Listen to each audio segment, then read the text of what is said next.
Si es tan amable de posarse allí en su Biblia, la palabra de Dios, y vaya buscando el Evangelio de Mateo.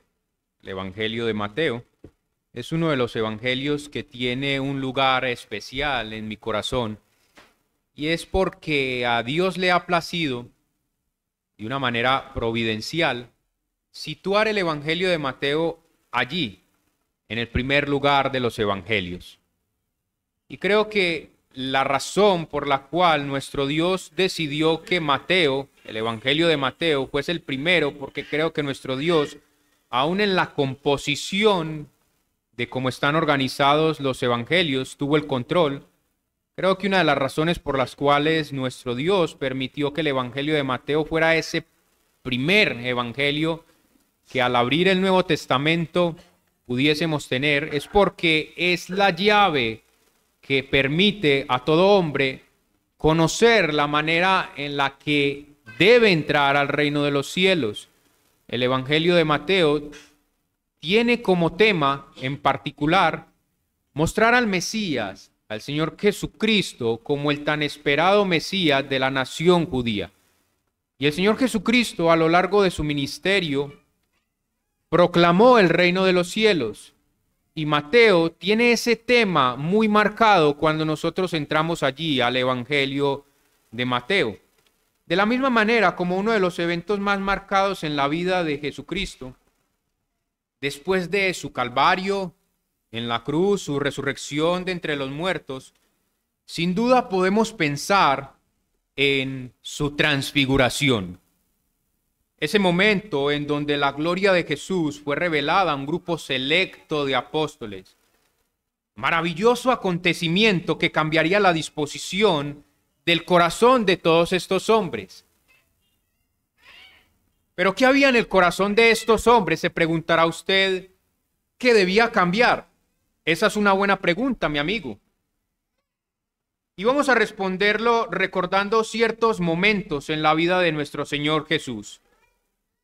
Como espero usted bien sabrá, y si usted ha leído el Evangelio de Mateo, el Evangelio de Mateo enfoca toda su atención en darnos a entender eso, a Jesucristo como el tan esperado Mesías Rey. Si usted se posa en Mateo 2:2, nos presenta a aquellos hombres que vienen del oriente para traer presentes, y aquel por quien ellos preguntan es: ¿dónde está el rey de los judíos que ha nacido? Más adelante, si usted sigue leyendo cuidadosamente el Evangelio de Mateo, encontramos al pregonero del rey, a Juan el Bautista, proclamando estas palabras: arrepentíos, porque el reino de los cielos se ha acercado. Esto es Mateo 3:2. Y conforme vamos avanzando e identificando este patrón, yo quiero que usted ya lo haya reconocido. En estas dos porciones de la Escritura, que algo es importante para Mateo. Si no es así, déjeme ayudarlo. Al comienzo del ministerio de nuestro Señor Jesucristo, Él predicó el reino de Dios y envió a sus discípulos a proclamar ese mensaje. ¿Ya lo descifró? Espero que sí. Es el reino de Dios y Jesucristo como Rey, la principal preocupación entre los discípulos. Esa expectativa mesiánica, esa expectativa de Jesús como ese líder militar y político que reinaría sobre Israel, sobrecogía los corazones de los apóstoles hasta este momento. Juan 6, 14, 15 ilustra esto. Aquellos hombres, entonces, viendo la señal que Jesús había hecho, dijeron: este verdaderamente es el profeta que había de venir al mundo. Pero entendiendo Jesús que iban a venir para apoderarse de él y hacerle rey, volvió a retirarse al monte él solo. Pero encontramos en Mateo 16, 21 al 28, que es el texto que nos concierne en esta mañana, y váyalo buscando. Mateo 16, 21 al 28, lo que vemos es que la gloria de Cristo, ese reinado de Cristo, el reinado de Cristo de una manera literal, física en la tierra, no vendría sin antes el sufrimiento. Esta es la primera de 3 predicciones sobre su sufrimiento, muerte y resurrección mencionadas en Mateo. Las otras las encontramos en Mateo 17, 22 al 23, 20, 18 al 19. Yo quiero pues, damas y caballeros, en esta mañana darle un poco de contexto antes de entrar de lleno al texto. Pero antes de eso, yo quiero que leamos el pasaje. Mateo 16, capítulo 16, 21 al 28. Y así nos dice la palabra de nuestro Dios. Desde entonces comenzó Jesús a declarar a sus discípulos que le era necesario ir a Jerusalén y padecer mucho de los ancianos, de los principales sacerdotes y de los escribas, y ser muerto y resucitar al tercer día. Entonces Pedro, tomándole aparte, comenzó a reconvenirle diciendo: Señor, ten compasión de ti, en ninguna manera esto te acontezca.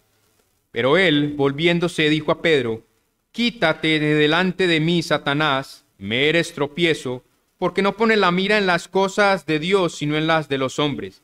Entonces Jesús dijo a sus discípulos: Si alguno quiere venir en pos de mí, niéguese a sí mismo y tome su cruz y sígame, porque todo el que quiera salvar su vida la perderá, y todo el que pierda su vida por causa de mí la hallará.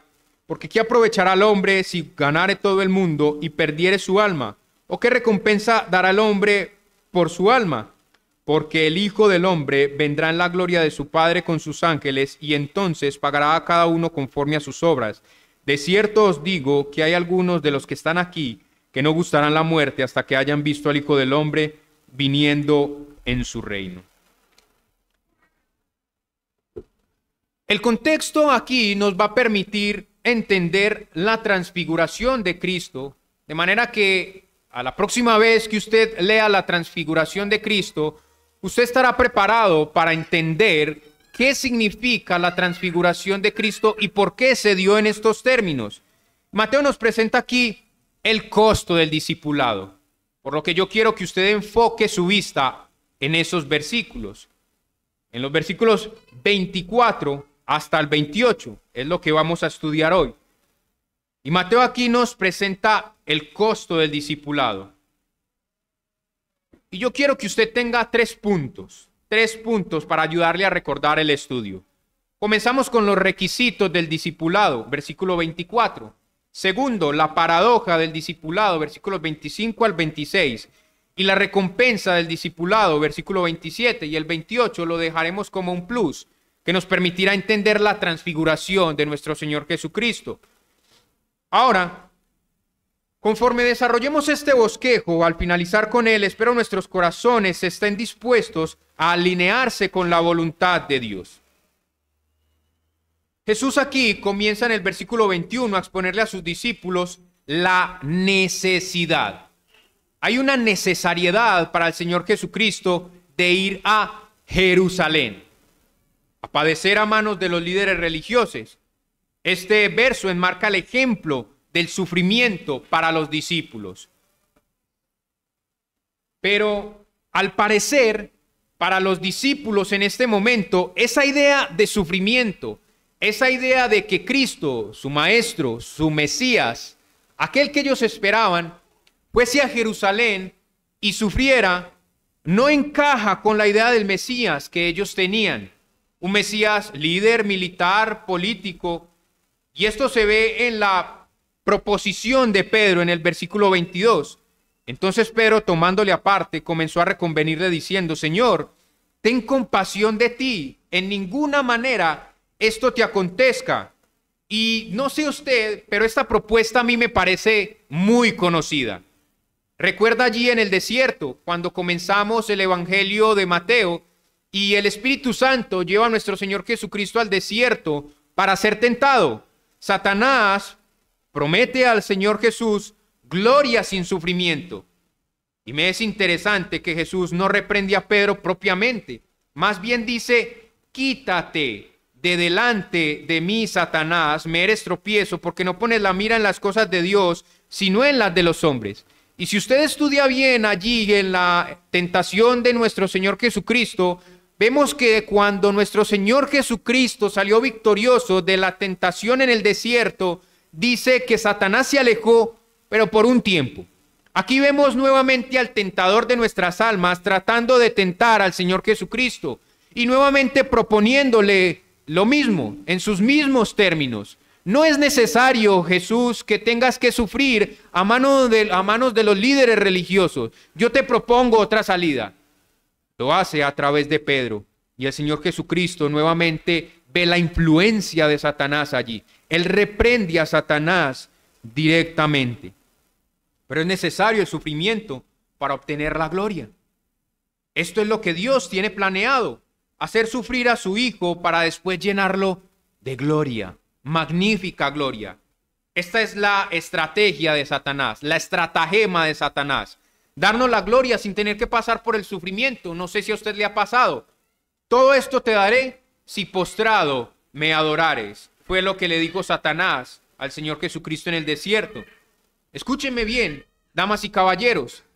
Sexo sin la responsabilidad del matrimonio. Jovencitos y jovencitas que están acá. Eso es lo que te dará Satanás. Sexo sin la responsabilidad del matrimonio. Dinero sin el padecimiento duro del trabajo. Y en esta como otras ocasiones, la gloria sin el calvario de la cruz. Satanás es experto en esto, en tratar de darnos la gloria, querer darnos la gloria sin tener que pasar por el sufrimiento. Y es lo que quiere Satanás hacer con nuestro Señor Jesucristo. Él no quiere que el Señor Jesucristo sufra. Pero ¿acaso entonces eso quiere decir que Pedro en esta ocasión nada tenía que ver con lo que sucedió? Yo creo que más bien, tal como Dios reveló o puso en el corazón aquella maravillosa confesión un poco antes, y recuerde, Pedro dijo, tú eres el Cristo, el Hijo del Dios viviente. ¿Y qué fue lo que dijo el Señor Jesucristo? Esto no te lo reveló ni carne ni sangre, sino mi Padre que está en los cielos. Y Jesús le llamó bienaventurado, Pedro, bienaventurado. Satanás en ese momento había llenado su corazón y debía ser reprendido. De la misma manera como el Señor Jesucristo lo halagó por aquella expresión tan maravillosa, aquí el Señor Jesucristo no solamente reprende a Satanás, sino que Pedro debía sentirse confrontado, lo que nos deja con un principio, y es que podemos ser muy influenciados por Satanás a decir o a hacer cosas necias, y esto cuando no estamos alineados con la voluntad de Dios. Los discípulos, los apóstoles y Pedro en particular, el líder de los apóstoles, estaba encarando al Señor Jesucristo y estaba mostrando la efervescencia que había en el corazón de ellos en relación a el plan que Dios tenía con el Señor Jesucristo, y es que ellos no estaban alineados con la voluntad del Padre. Cuando nosotros no estamos alineados con la voluntad del Padre, damos cabida a que Satanás llene nuestros corazones con intenciones malignas. Y es lo que vemos con Pedro. Mateo entonces, a través de la enseñanza de Jesús, nos quiere mostrar algo, mis hermanos y amigos. Y es que para obtener la gloria hay que padecer. Para obtener la gloria hay que padecer. No hay alternativa. No hay otro camino. No hay un camino alterno al sufrimiento. ¿Quieres ser como Cristo? Hay que sufrir primero. ¿Quieres ser como Cristo? Te costará todo. ¿Quieres la gloria que nos espera? Porque la Biblia nos habla de gloria. Esa es la esperanza bienaventurada del creyente. Pero ¿quieres la gloria? Hay que sufrir primero. Y este es el costo de seguir a Cristo. Ese es el título de mi enseñanza. El costo de seguir a Cristo. A continuación Jesús sigue hablando y les enseña a sus discípulos cuán costoso será seguirle. Y esto no es una enseñanza periférica. Esta no es una enseñanza aislada. El Señor Jesucristo constantemente quiere mostrar a sus discípulos lo difícil que es seguirle. No sé por qué razón los televangelistas, aquellos charlatanes del evangelio, prometen algo diferente si la enseñanza es clara. No es caliginosa la enseñanza de nuestro Señor Jesucristo en relación al sufrimiento de todos aquellos que le seguirán. Es obvia. Él les sigue hablando y les dice, es necesario que sufran. Cuán costoso será seguirle, es el costo del discipulado. Versículo 24. Entonces Jesús dijo a sus discípulos, si alguno quiere venir en pos de mí, niéguese a sí mismo y tome su cruz y sígame. Aquí vemos el primero de nuestros encabezados y son los requisitos del discipulado. ¿Usted quiere ser discípulo de nuestro Señor Jesucristo? Bueno, aquí está el derrotero, aquí están los parámetros que el mismo Señor Jesucristo está alineando para usted, para nosotros en esta mañana. No solo Cristo debía ser frente a la cruz, sino también los discípulos. Y probablemente muchos de ellos no iban a morir en la cruz, pero sí les seguiría el sufrimiento. Tres características Mateo nos presenta aquí. Y esto es lo que Jesucristo quiere dejar plasmado en sus discípulos. Estos son los requisitos del discipulado. Jesús nos dice, si quiere ser mi discípulo, niéguese a sí mismo, tome su cruz y sígame. Juan 15:20 nos dice, acordaos de la palabra que yo os he dicho, el siervo no es mayor que su Señor. Si a mí me han perseguido, también a vosotros os perseguirán. Si han guardado mi palabra, también guardarán la vuestra. Y usted se preguntará, ¿pero qué tan importante es para ellos que entiendan esto? Porque su pastor, su maestro, su líder, estaba próximo a sufrir la afrenta pública, el padecimiento, una cruz. Y preparar sus corazones, escúchenme bien, para este acontecimiento es menester, es prioritario para Cristo. Vemos entonces allí a Jesús hablando a sus discípulos y sus palabras son, tengan presente, y esto quiero que redunde en su corazón, golpee en su corazón. Jesús le dice a sus discípulos y a nosotros por extensión, tengan presente que si están dispuestos a seguirme, sus intereses personales deben olvidarlos. Niéguense a sí mismo. Mire, mi hermano, usted entiende esto. Si usted ha confesado abiertamente ser seguidor de Cristo, usted ha renunciado a las ambiciones personales. Y ante esto, yo puedo escuchar la mente impulsiva de Pedro. Y esto solo como un comentario al margen. Bueno, Señor, realmente todo lo hemos dejado. ¿Por qué nos dices esto? Y podemos decirle a Pedro, ¿en verdad, Pedro? ¿En verdad, Pedro, puedes decir esto cuando minutos antes tus propios deseos saltaron a la vista? Señor, no te acontezca esto. Aún Pedro no entendía que el Calvario era necesario. No estaba alineado con la voluntad del Padre. Aún habían intenciones personales en Pedro. ¿Cómo es que mi maestro, el rey, el Mesías de los judíos, está diciendo que le es necesario padecer? Y padecer mucho, hasta la muerte, muerte de cruz. Esto no encaja con nuestras propias ambiciones, esto no encaja con nuestro deseo que nosotros vemos más adelante en el capítulo 18, el deseo de ser mayores en el reino, de ser los prominentes en el reino. No encaja con esto. Y quizá esto es lo que pasa por tu mente. Señor, realmente lo he dejado todo, se dirá usted. ¿En serio? ¿En serio pones la mira en las cosas de Dios y no en la de los hombres? C.S. Lewis, en su libro Cartas del Diablo a su sobrino, habla de que Satanás tiene una estratagema magnífica para poder hacer que el hombre esté centrado en sí mismo, y es darle placeres, es arraigarlo en este mundo. Porque los placeres de este mundo hacen que el corazón del hombre quiera más de este mundo, desee más de este mundo. ¿Y qué es lo que hay en su corazón? Quizá es la gloria personal. Quizá usted tiene un emprendimiento personal y no es que esté mal en sí mismo, pero eso llena su corazón y de hecho pone eso por encima de los intereses del reino. Lucrarse, enriquecerse, hacerse de un hombre en este mundo. ¿Realmente lo has dejado todo? Es la pregunta. ¿En serio pones la mira en las cosas de Dios antes que en la de los hombres?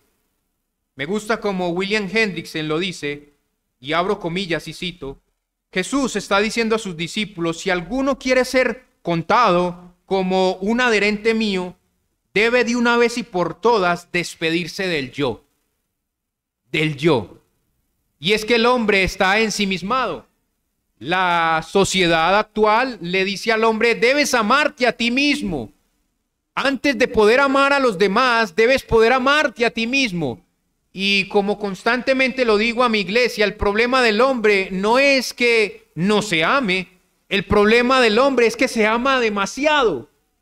Y se ama tanto que está dispuesto a lucrarse de una manera ilegítima, se ama tanto que está dispuesto a pasar por encima de los intereses de los demás. El hombre se ama demasiado. El problema es el problema de que el hombre no se despide del yo. No estamos dispuestos a ceder nuestra propia gloria. ¿Acaso mis intereses son los intereses del reino? Mateo constantemente habla del reino. Realmente mis intereses son los intereses del reino. Mas buscad primeramente el reino de Dios y su justicia, y el Señor añadirá todas las demás cosas. Gálatas 2:20 dice, con Cristo estoy juntamente crucificado, y ya no vivo yo, mas vive Cristo en mí, y lo que vivo ahora en la carne, lo vivo en la fe del Hijo de Dios, el cual me amó y se entregó a sí mismo por mí. Por mí. El ser más digno, el ser más prominente, el único ser digno de ser alabado, ni siquiera pensó en él. Ahora, ¿quiénes somos nosotros para pensar en nosotros mismos? Esta es la esencia de negarse a sí mismo. ¿Quieres negarte a ti mismo? Bueno, Cristo debe estar viviendo en ti. Mis deseos sometidos a su voluntad, todo lo que soy sometido a Él. Cristo está viviendo en ti. Porque empezamos la carrera muy bien, muy entusiasmados, creyendo que la vida cristiana es un jardín de rosas, que la vida cristiana no tiene ningún problema y que de hecho todos nuestros problemas serán solucionados una vez vengamos a Cristo. Pero conforme avanzamos y caminamos y vamos corriendo cada vez más, nos enteramos de que hay aflicciones en la vida cristiana, de que nuestra propia pecaminosidad nos aflige. Y a un hermano el miércoles le estaba diciendo, la vida cristiana no es un sprint de velocidad. Hay muchos que comienzan rápidamente, sino que es una carrera en donde usted tiene que esforzarse, en donde usted tiene que resistir. Esto es un triatlón, es una maratón. No es el que más rápido llegue, es el que se mantenga firme. Usted debe correr y mantenerse, resistir una y otra vez.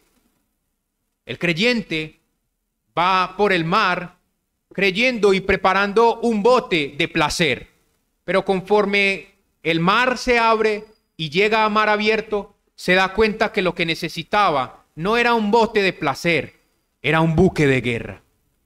Y nosotros andamos por el mar creyendo, o por la vida creyendo que es un placer y que la vida cristiana es placentera. Claro que sí, trae gozo. Hay gozo en vivir para la gloria de Cristo, pero hay aflicción profunda por el pecado. Pero hay aflicción cuando el mundo entero quiere arrojarse sobre nosotros porque enarbolamos los principios del reino, porque vivimos para la gloria de Dios, porque le decimos al homosexual, es pecado que tú andes en tu homosexualidad, porque le decimos a este mundo que Dios es perfecto, santo, puro y no pasará por inocente al culpable. Eso es sufrimiento. Probablemente no te golpeen, probablemente no te escupan, pero tienes que estar dispuesto a sufrir. Esto solo es el comienzo. ¿Quieres ser un seguidor de Cristo? Bueno, toma tu cruz. No solamente tienes que negarte a ti mismo, no solamente tienes que negarte a tus deseos personales. Tienes que tomar tu cruz. Tienes que seguir en pos de Cristo. Ahora, esto no significa solo una leve gripa en la vida de alguien, un jefe malhumorado, una suegra irritante. Esto es sufrimiento puro, sufrimiento puro. Creo que en la mente de cada discípulo la imagen vívida de estar colgada en un madero pasa por sus cabezas. Los asirios empalaban a las personas, pero los romanos perfeccionaron la técnica de hacer sufrir a una persona en una cruz. Y veían constantemente, conforme pasaban por esos caminos polvorientos, veían a hombres que estaban condenados a pena de muerte allí agonizando en las calles, y los romanos lo hacían ¿para qué? Para infringir temor en las personas. Así que en la cabeza de los discípulos, inmediatamente relacionar esto, tomar su cruz, era el sufrimiento. Ellos tenían sufrimiento. Pensar en esos hombres agonizando allí en esas cruces era sufrimiento. Pues tomar la cruz en el primer siglo era eso. Era caminar con un travesaño en la espalda, no sin antes haber sido golpeado brutalmente y caminar un largo recorrido mientras las burlas, las críticas y el desprecio agobiaban tu alma, para finalizar con la agonía de estar muriendo en la asfixia de tu propio peso en una cruz. ¿Ves, mi hermano y amigo? Esto es sufrimiento puro, y seguir a Cristo así lo demanda.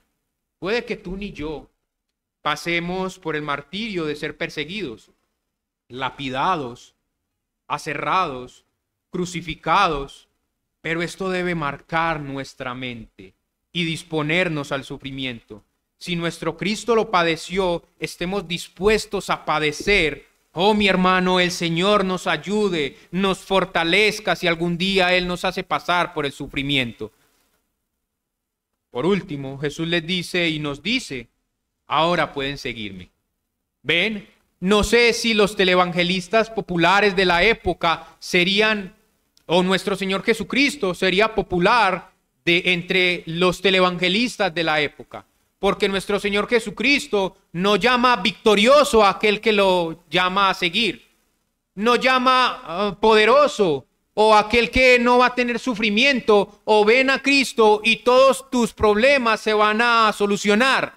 Eso es lo que prometen los televangelistas, los charlatanes de hoy. Si tú sigues a Cristo, tus deudas, tu aflicción, tu dolor de cabeza, tu cáncer se va a aliviar. Pero probablemente eso no suceda. Y el asunto no es que no haya paz, no haya regocijo en seguir a Cristo. El asunto es que lo que nuestro Señor Jesucristo prometió no es que nos va a dejar una vida sin sufrimiento, sino que Él va a pasar el sufrimiento con nosotros. En el mundo tendréis aflicción, pero confiad, confiad, yo he vencido al mundo. Y eso debe traer gozo a nuestros corazones, pero debes estar preparado.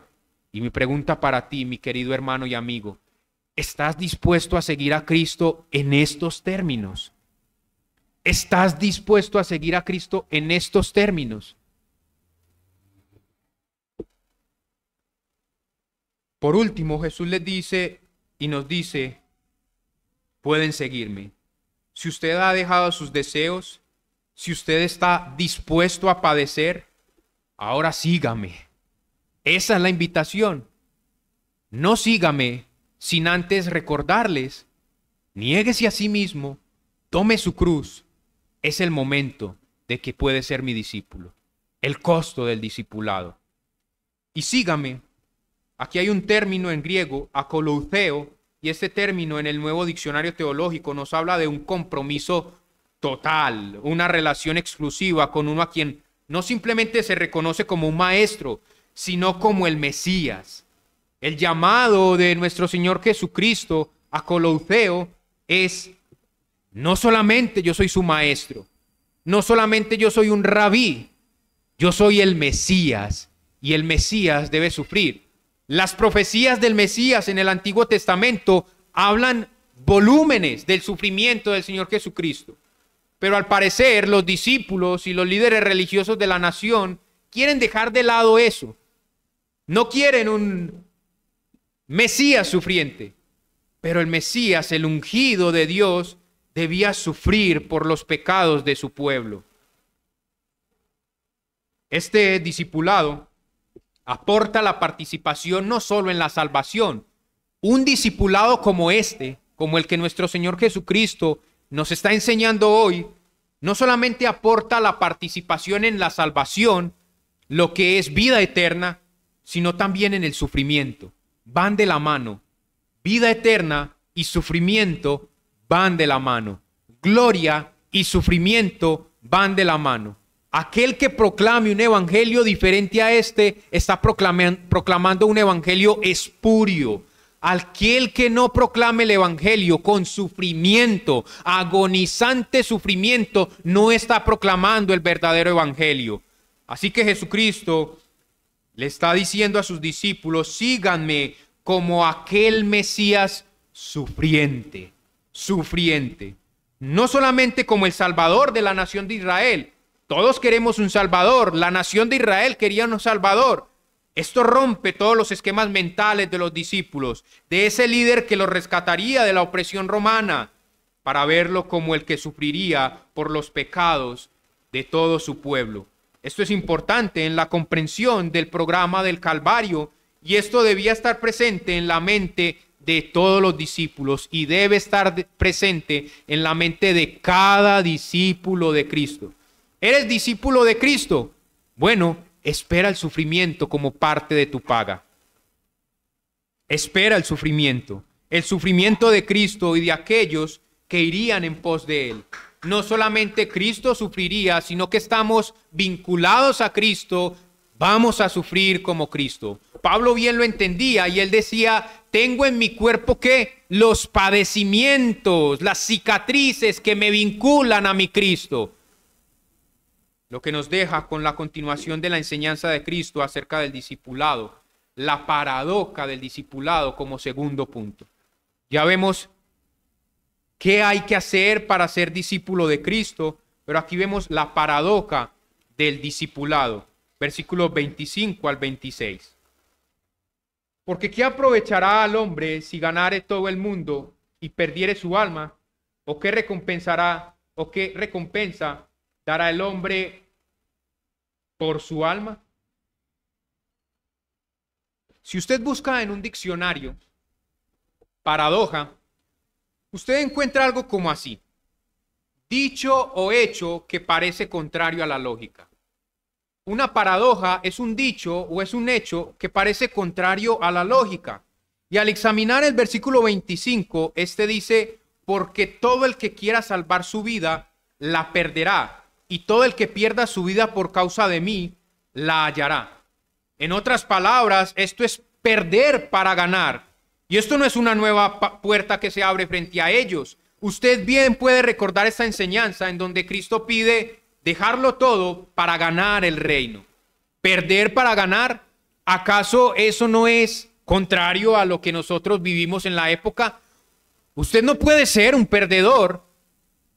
Aquellos que supuestamente hacen que usted se sienta bien, un motivador personal, diría: esto no es cierto. Un motivador personal rechazaría completamente el hecho de que usted sea un perdedor, porque los perdedores solo pierden. Pero nuestro Señor Jesucristo va contrario a lo que este mundo nos dice. Hay que perder para ganar.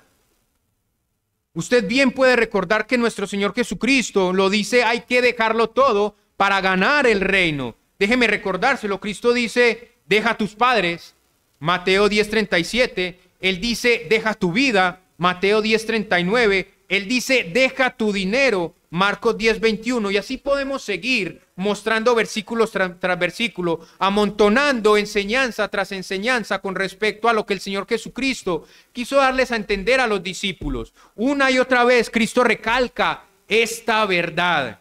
Como buenas ovejas, siempre hay la necesidad de ser nuevamente encaminados. Una y otra vez. Pues allí en el versículos anteriores los discípulos recaen en el deseo de no pasar por el sufrimiento, pero de alguna manera obtener la corona, de alguna manera ser grandes en el reino, pero pasar por el sufrimiento. ¿Acaso eso no es contrario a lo que ellos entienden del Mesías? Aquí Cristo es enfático: tienen que perder para ganar. Es un principio que el cristiano debe adoptar en su vida como creyente. El cristiano debe adoptar como principio en su vida como creyente perderlo todo para ganarlo todo. Miren, Pablo tenía esto en mente. Hechos 20, 22 al 24 nos dice: ahora he aquí ligado yo en espíritu, voy a Jerusalén, sin saber lo que allá me ha de acontecer, salvo que el Espíritu Santo por todas las ciudades me da testimonio, diciendo que me esperan prisiones y tribulaciones, pero de ninguna cosa hago caso, ni estimo preciosa mi vida para mí mismo, con tal de que acabe mi carrera con gozo y el ministerio que recibí del Señor Jesús para dar testimonio del Evangelio, de la gracia de Dios. ¿Ven el vínculo del sufrimiento con el Evangelio? Usted debe seguir a Cristo como Él lo demanda, y esto es esperar el sufrimiento, la hostilidad, el repudio, el rechazo, aún hasta por parte de su familia. No queremos tener conflictos con la familia, entonces hacemos concesiones. Concedemos que cada diciembre, si la familia se emborracha cada diciembre, entonces nosotros concedemos, porque no quiero tener problemas con mi familia. Vienen festividades, ¿no? Y hay algunos que dan concesiones, permiten, pasan por alto sus principios, sus creencias, porque no quiero quedar mal con mi familia. Hermano, esto no es ser un seguidor de Cristo. Debes esperar la hostilidad. O no quiero estar mal con mi hija o mi hijo, entonces lo dejo hacer lo que le dé la gana. No quiero tener problemas con mi patrón, entonces miento.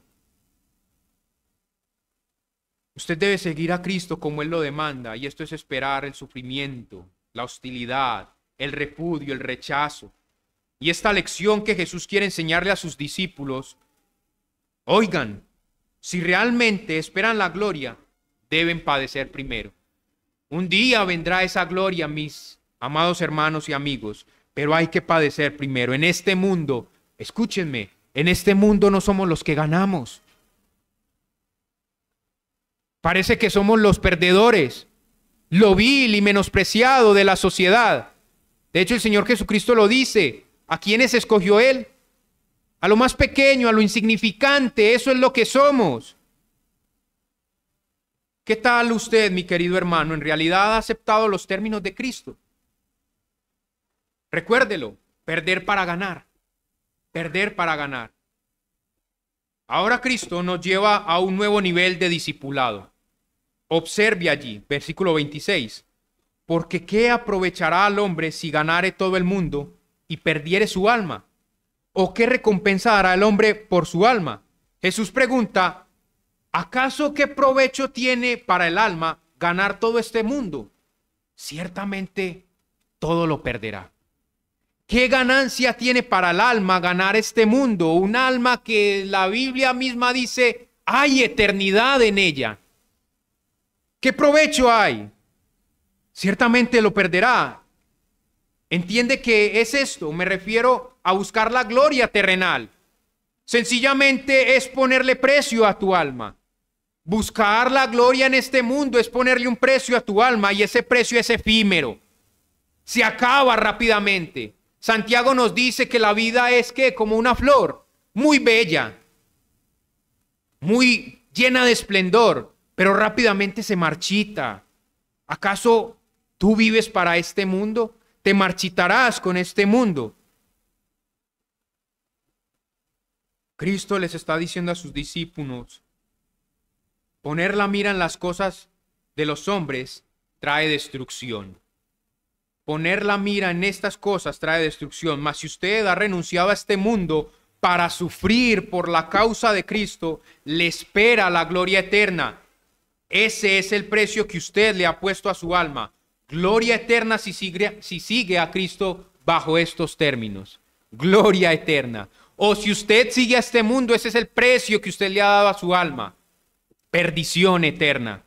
Y bajo las circunstancias de un corazón turbado como el de los discípulos por aquella palabra que Jesucristo pronuncia en el versículo 21, en donde el sufrimiento estaba a la puerta, al abrir la puerta, a la vuelta de la esquina. Para ellos es como un ungüento y retumba en sus mentes: me es necesario ir a Jerusalén y ser muerto. Pero es un ungüento para ellos, que después del sufrimiento viene la gloria, viene la recompensa. un momento allí. Si yo tan solo los dejara con el sufrimiento, habría conmoción en sus corazones, angustia en sus corazones. Pero nuestro Señor Jesucristo no solamente les promete el sufrimiento, juntamente con eso les promete la gloria. Si tú estás padeciendo en este mundo por la causa de Cristo, te prometo algo, mi querido hermano, te espera la gloria. Así que hemos visto el costo del discipulado, lo costoso que es seguir a Cristo, la paradoja del discipulado, y vamos a ver la recompensa del discipulado. Versículo 27. Porque el Hijo del Hombre vendrá en la gloria de su Padre con sus ángeles, y entonces pagará a cada uno conforme a sus obras. La recompensa del discipulado. No solamente hay un costo de seguir a Cristo, no solamente hay algo como paradójico en cuestión de seguir a Cristo, sino que después del sufrimiento y lo paradójico de perder para ganar, hay una ganancia. Hay una ganancia. Le he dicho que no somos los que ganamos en este mundo.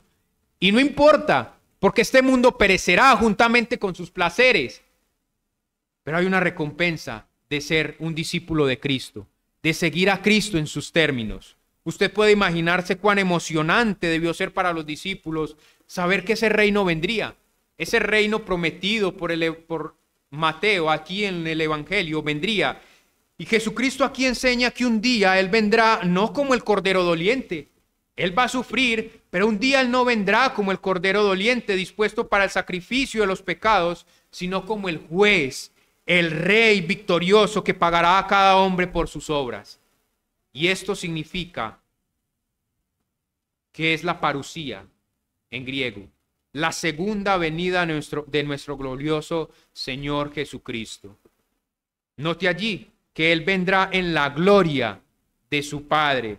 Y esto es tal como Él es, tal como nuestro Señor Jesucristo es, lleno de esplendor magnífica y de magnífica gloria, y dará retribución a todo aquel que es fiel, a todo aquel que lleva en su cuerpo las marcas de Él. Ahora, Jesucristo enseñó esto, su segunda venida, en Mateo 25:31, con palabras similares.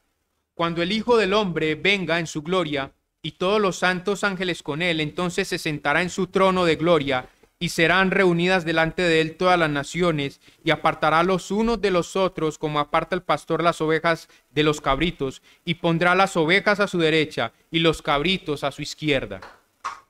¿Qué eres tú? ¿Una oveja o un cabrito? ¿Y qué te distingue como oveja o como cabrito? Bueno, tengo que decirte que es el costo del discipulado, que es seguir a Cristo en estos términos, de ser un seguidor de Cristo en estos términos. Esto dictará en el día del juicio, ¿tú qué eres? ¿Una oveja sufriente o un cabrito rebelde? Entonces el rey dirá a los de su derecha: venid, benditos de mi Padre, heredad del reino preparado para vosotros desde la fundación del mundo. Este siempre ha sido el plan de Dios. El plan de Dios viene junto con el sufrimiento, y junto con el sufrimiento viene la gloria. Versículo 28. De cierto os digo que hay algunos de los que están aquí que no gustarán la muerte hasta que hayan visto al Hijo del Hombre viniendo en su reino. Recompensa gloriosa es lo que espera a aquellos que han seguido a Cristo, y usted entiende lo que esto implica. Negación propia, sufrimiento. Jesucristo aquí promete la gloria después del sufrimiento. Usted debe perder para ganar. Pero los discípulos, aunque puede sonar irreverente, la pregunta es, bueno, ¿qué garantía tenemos? ¿Qué garantiza? ¿Qué les asegura que eso será una realidad? Versículo 28. Versículo 28. De cierto os digo que hay algunos de los que están aquí que no gustarán la muerte hasta que hayan visto al Hijo del Hombre viniendo en su reino. Si usted ha estudiado el Antiguo Testamento, usted notará que los profetas, cada vez que daban una promesa que se cumpliría en el futuro, también daban una profecía que se cumplía en el presente. Esto los Esto garantizaba que la promesa en el futuro se cumpliría de la misma manera como la promesa en el presente o el oráculo en el presente se cumplía. Era, si Dios es capaz de cumplir en el presente esta profecía, ténganlo por seguro que Él es capaz de cumplir una profecía en el futuro. Y de esta manera nosotros tenemos la transfiguración. La transfiguración es un vistazo, es un vislumbre de la gloria esperada, de esa gloria prometida que el Señor Jesucristo les está dando aquí a sus apóstoles, a sus discípulos. Varias interpretaciones se han propuesto aquí. Algunos dicen que Jesús se refiere a la transfiguración en este punto. Otros hablan de su resurrección, mientras que algunos proponen que el Señor Jesucristo está hablando de Pentecostés. Ahora, permítanme aquí hacer una corta exégesis para poder interpretar lo que lo personal creo es correcto, que lo que el Señor Jesucristo está hablando aquí. Primero, descartemos las dos primeras con las siguientes ideas. La resurrección. El texto dice: hay algunos de los que están aquí que no gustarán la muerte hasta que hayan visto al Hijo del Hombre viniendo en su reino. Seguro los apóstoles, exceptuando a Judas, vieron a Cristo resucitado. No gustaron la muerte hasta ver ese acontecimiento, pero no vieron, como mejor podría traducirlo, su esplendor real. Aunque el Señor Jesucristo, después de su muerte, resucitó y vemos algo de ese cuerpo glorioso, no vemos su esplendor real, tal y como Él es. No lo vieron tal como Él es, lleno de gloria, esplendor. Así que yo creo que podemos descartar la resurrección. Pensemos en el día de Pentecostés. Regresemos al texto. Hay algunos de los que están aquí que no gustarán la muerte hasta que hayan visto al Hijo del Hombre viniendo en su, ¿qué? Reino. El día de Pentecostés nos dicen que todos estaban reunidos y vino el Espíritu Santo. El Espíritu Santo, no Jesucristo. La tercera persona de la Trinidad se manifestó en medio de la multitud, no la segunda, no el Hijo. Y el texto es claro: el Hijo del Hombre, una referencia a Jesucristo, no al Espíritu Santo. Entonces descartamos también esto. ¿Con qué quedamos? Quedamos así con la transfiguración. El Señor Jesús dice: en verdad les digo, y recuerden que cada vez que nuestro Señor Jesucristo decía de cierto os digo o en verdad os digo, los discípulos debían estar muy atentos, expectantes, porque lo que seguía a esta frase era supremamente importante. Entonces Jesús les dice a sus discípulos: pongan atención, esto es importante. Algunos de los que están aquí no van a morir hasta que vean el esplendor real, mi gloria. Y si seguimos con el texto, que lastimosamente tiene un título y un número que los divide, esto es que no gustarían la muerte sin haber visto a Jesús en su esplendor real. Serían Pedro, Jacobo y Juan, que verían a Jesucristo transfigurado ante los ojos de ellos. Según Hendrickson, y esto me gusta, escuche bien, la transfiguración de Cristo prepararía al mediador para enfrentar con valor su dura prueba, recordándole el amor constante del Padre en el 17:5 y la gloria que seguiría a sus sufrimientos. Hebreos 12:2. Confirmar también la fe de Pedro, Jacobo y Juan e indirectamente la de toda la iglesia en la verdad que había sido revelada a Pedro y que éste había confesado como portavoz de Dios. Mateo 16:16, tú eres el Cristo, el Hijo del Dios viviente. Entonces la transfiguración es esa garantía que confirma la gloria que le espera a Cristo y la recompensa que le espera a todos aquellos discípulos que han renunciado a todo y que están dispuestos a sufrir por Cristo. Cristo les daría esa probada, un vislumbre de su gloria, para confirmar que a pesar de sus sufrimientos, Él es el tan esperado Mesías de Israel. Él es el Rey de Israel. Él es el glorioso Rey de Israel. Seguir a Cristo, mi amado, no es fácil. Nunca lo ha sido. Nunca lo será. Mucho menos cuando nuestras expectativas nublan el panorama ¿De qué significa verdaderamente seguirle? Todos tenemos expectativas, llegamos a una iglesia cristiana con expectativas de qué es seguir a Cristo. Y lamentablemente lo que se proclama hoy como el Evangelio no es verdaderamente lo que Cristo proclamó como el Evangelio. Así que esas expectativas negativas aumentan. Tenemos expectativas falsas, ya que ser un verdadero discípulo, según el texto de esta mañana, tiene ciertos requisitos.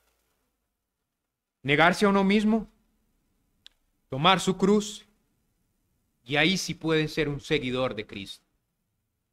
No nos olvidemos de que esto es perderlo todo para ganarlo todo. Una vez todo nuestro viaje, nuestro peregrinaje termine, acabe en esta tierra, nos espera la gloria. Quiero terminar con este texto, escuche bien, es fascinante. Hebreos 2:10.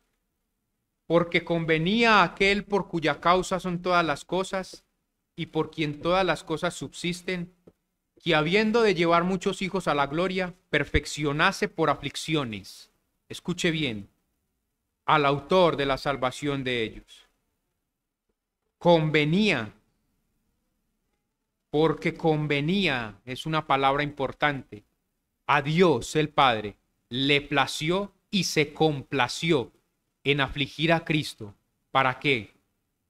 Para perfeccionar por aflicción al autor de la salvación de ellos. ¿Estás dispuesto a aceptar la voluntad de Dios? Entonces acepta el sufrimiento como parte ¿de qué? De tu santificación y el costo de ser un discípulo de Cristo. ¿Estás dispuesto a seguir a Cristo? Debes estar dispuesto a sufrir. Oremos al Señor. Bendito Dios y Rey, Salvador de nuestras almas. Cuán maravillosa es tu palabra, cuán bendita es, que nos instruye, nos capacita para vivir en este mundo, en donde hay aflicción, en donde hay sufrimiento, angustioso muchas veces. Pero nunca nos garantizaste que no habría sufrimiento. Por el contrario,